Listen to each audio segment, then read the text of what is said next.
Hello everyone, and welcome. Pardon me.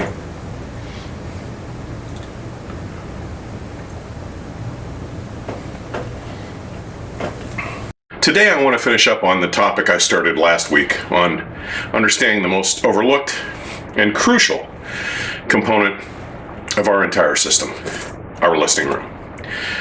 Now, if you saw my first issue, you'll recall that the Absolute Sound founder, the late Harry Pearson, and I had become friends and had many written exchanges and phone conversations over the years.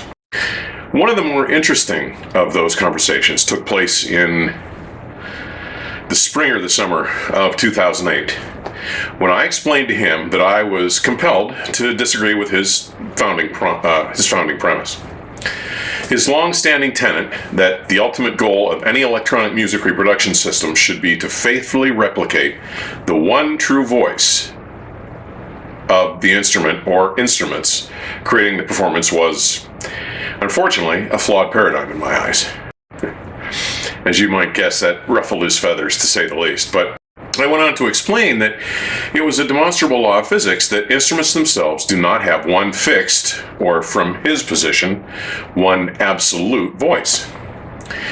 I went on that the same instrument, whether it was stringed, brass, skinned, reed, whatever, may exhibit significant differences depending upon the strings with which it was strung, the alloy of metal from which it was forged, the skins with which it was stretched, the nature of the very wood from which they were fashioned, even the minute imperfections and differences encountered from reed to reed in a saxophone or clarinet. For that matter, even the varnish applied to the bodies of the wooden instrument impacts the signature of its resultant voice. Furthermore, and closer to the point for this discussion, the voice of any instrument responds differently in, thereby changing with, the venue in which it is played. Okay? Each unique instrument, combined with the reflected sound of the acoustic space in which it is played, exhibits a distinct voice in every different space in which its voice is excited into play. To say he was unhappy with my logic would be an understatement, and he was rather persistent about his stance. So, suffice it to say that that part of our conversation ended with him saying something to the effect that even if he agreed with my statements, that didn't mean that he was wrong. I guess that is as close to winning that argument as I ever got with him. However, with our listening room, one goal should be to recreate the recording in as faithful a manner as it sounded in the original acoustic space. But looking at this a little more closely, we can see that we may need to take deliberate, often even bold steps to assure that we don't confuse and contaminate that reproduced sound with the sonic footprint of the room in which we have chosen to assemble our equipment. Now, to do this effectively, we're going to start by acquainting ourselves with the 3 S's I mentioned at the end of the last episode: size, shape, and symmetry. So starting with size, if your room is large, like mine is, fortunately, reflected sounds will die out more rapidly than in a smaller room, giving it a more dead attribute. Conversely, in smaller rooms, reflected sounds will reverberate much longer, giving it a more of a live sound. By the same token, the furnishings and structure materials in that room will also contribute to or detract from those same effects. Hardwood furniture and floors, plaster walls and ceilings, large bay windows, even large sliding doors will contribute to a livelier presentation, while overstuffed furniture, tapestries, carpeting, large draperies, and suspended ceilings will help absorb reflected sounds. Now, the best rooms to use for our systems will have some semblance of balance between these two extremes of hard and soft. Okay?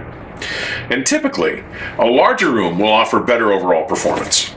Typically. Shape, and to some degree symmetry, go hand in hand. One of the things you should be able to gather is that symmetry is typically good, but maybe not in the way you would think. Let's say you've settled on a room that is 16 feet wide by 25 feet long by 10 feet tall. Coincidentally, a perfect fit with the golden ratio rule. Ideally, the room should be the room should possess a strong symmetry when divided lengthwise on the center line, divided by the point between the center of your speakers and your listening seat.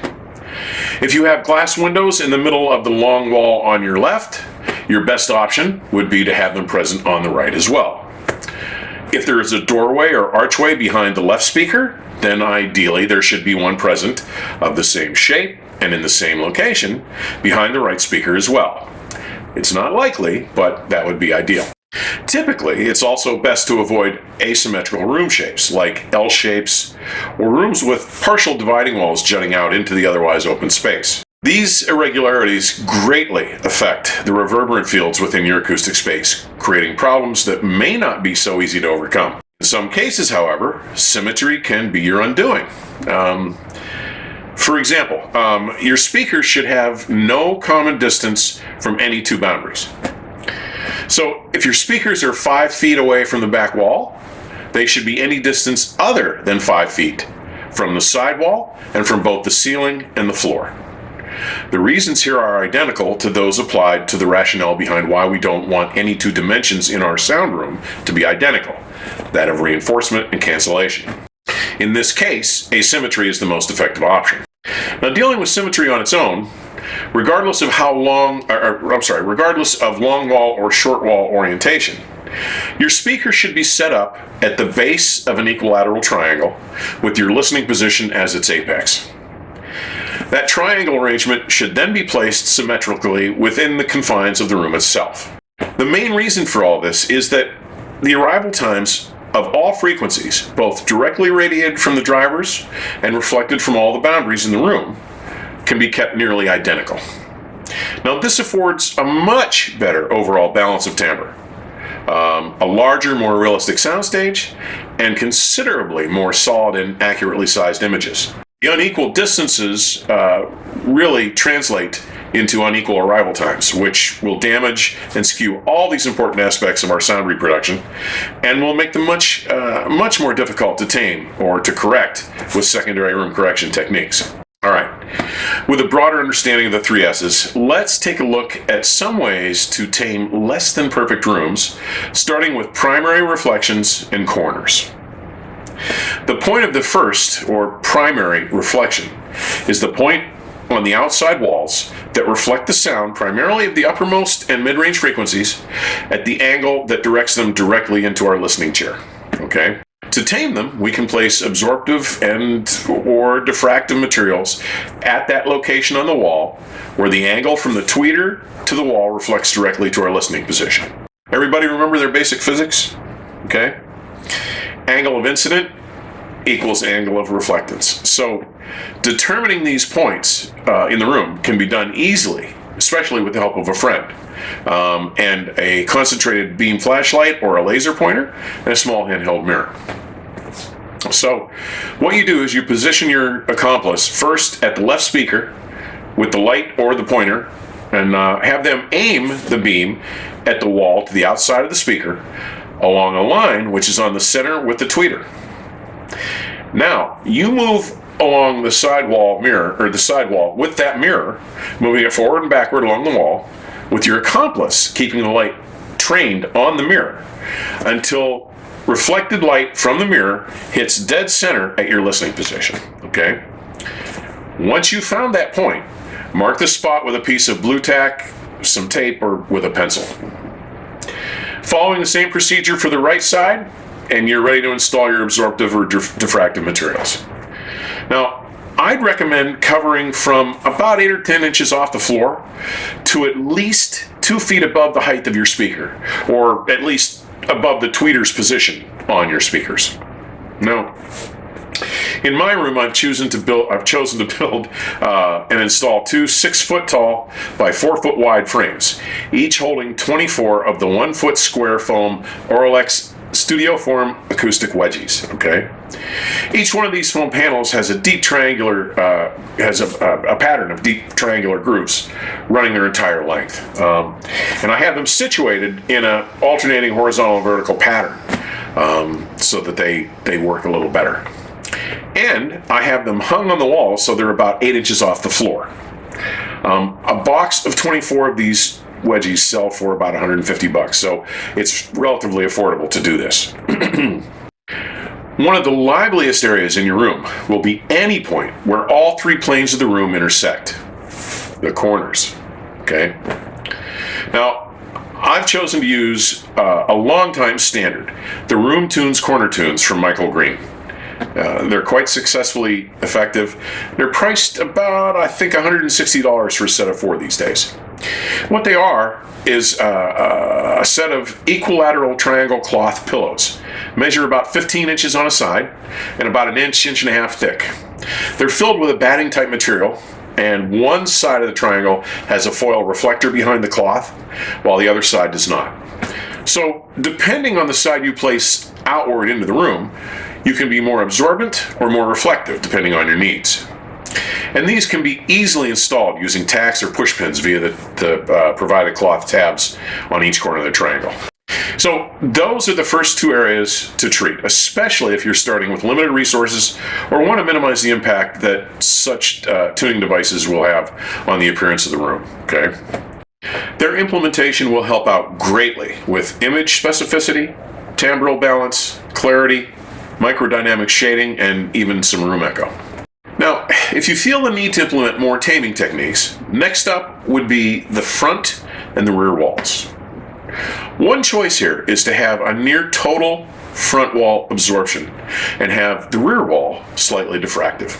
Okay? Now, what we want to do is deaden from a reflective point of view the wall behind the loudspeakers. Okay? One of the most well-known approaches here is known as the live end dead end method. With this method, the area behind the speakers is kept fairly dead, and the area behind the listener is kept fairly live. The use of large curtains or tapestries on the walls behind the speakers will do wonders for deepening and sometimes heightening the soundstage. Absorption behind the speakers has the effect of taking the rear walls out of play, letting the sound seem to recede far behind that physical barrier of the wall, depending on or deepening our soundstage. Now, materials from companies like Sonex and RLX can be successfully applied here as well. You may choose to completely cover your rear wall, as I did back in the late 90s, or just do some nice looking symmetrical pattern. The choice is yours, but use your ears to decide whether just a little is enough, okay? You could start by covering a large portion in the very center of the wall behind the speakers. In this case, symmetry again comes into play. And again, you can use tapestries, comforters, or quilts for this purpose, draperies, things like that. You may also try treating the sidewalls several feet into the room as well if you have reverberant issues. Now, diffraction behind you has the effect of defocusing the reflected sound, letting some of the sounds reverberate behind you the way they normally would in an actual venue, yet without being overly energized, okay? Now, in my current room, there is a bi-level brick wall with a fireplace 45 feet from the wall behind the speakers, so I really don't have to worry about it too much. But between that very diffractive surface and the sheer distance, I'm in good shape, okay? But you could try some simple things like shelving systems for software storage, records, CDs, things like that, or even bookcases. Those have worked pretty well for me. You may choose to use some other method from companies like I guess RLX, RPG, Sonex. Those are some of the better known companies who make room acoustic treatments, but there are plenty of other applicable options too. Too numerous to go into. There's a lot of guys making these things now, okay? Now, another consideration, and a serious consideration, is that many rooms overload with bass or lower mid-bass. Now, depending on room dimensions, that's what would cause that. The use of bass traps of some nature is quite useful in such cases, as it provides for much better low-frequency support. And bass traps come in all kinds of sizes, shapes, and prices. They don't really trap bass, they convert the bass to heat and dissipate it that way. But the ASC tube traps have a well-deserved reputation for their effectiveness and are quite easy on the eye, as are many of the devices from other companies like Acoustic Mac, RGB, RPG, I can't talk today, and even Room Tunes. So bass traps are useful in certain rooms, and I'm lucky I don't need them here, but they're very effective in most rooms. You can go further if you need to by addressing secondary reflections and even the ceiling, okay? Now, secondary reflections would be the reflection from the left speaker to the right wall and back to the listening position, and the opposite path from the right speaker, okay? There are two approaches to managing this kind of reflection. The first is to again implement absorptive or diffractive materials on the sidewalls at the point where those reflections occur. Now, we can determine the placement location for these secondary taming devices in the same fashion we use to find the primary reflection points. A focused beam, a laser pointer, and a flashlight, or and a mirror. To treat them, you may again choose to use prefabricated materials or opt for tapestries, quilts, comforters, draperies again, that kind of thing. The second method used to address this particular type of distortion or reflection is placing a tube trap between and somewhat in front of the speakers, okay? So think about that. It's in the middle of your room out in front of you. It can be really effective. Placement here is critical. This tube trap would go along the center line running from the front to the back of the room at the intersection of this newly determined line of the sidewall reflection point, okay? So again, it's going to be in front of the speaker somewhat, but between them on that intersection point. And this is quite an interesting look, as the tube will be in front of and centrally located between the speakers. This will certainly spark a conversation or two as you bring people into your listening room and begin to explain its purpose. I've used it. It works effectively. I mean, it's really effective. Honestly, in one location, in one room I used both the sidewall and the center tube. Finally, we move on to an area I've only had to deal with in one rather smallish room when I lived in Southern Maryland, the ceiling. What you do here again is the trick with the focused beam and the mirror. Well, it's a little more challenging, okay? Shine the beam at the ceiling and mirror and move it around until it hits your listening chair at head level, so right in here, okay? This is the ceiling's primary reflection point. Now, ASC makes half tubes that are quite cool looking for this application. They're interesting to install, but they're gorgeous, okay? And there are many other devices, ranging from tubes to foam forms that can be also installed on the ceiling. There are even customized drop-in tiles for suspended ceilings that work really well. I've even seen a thick blanket draped from the ceiling in a pleated fashion, used to good effect here. But hanging, it's a major chore. I'll give you that. In particularly difficult rooms, this taming method has a stunning effect on stage depth and clarity. Don't rule this one out, even though it promises to be a serious chore to implement.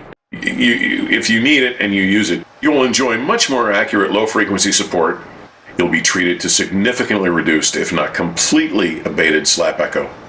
And you'll be treated to a degree of much more truthful timbre that will astonish. You'll discover a more refined clarity and a realization of low-level detail, enhanced detail overall, and a more expansive, focused soundstage. You just won't believe it. These approaches also provide for a more involving experience at lower listening levels, as well as increasing the high-volume threshold for you headbangers out there.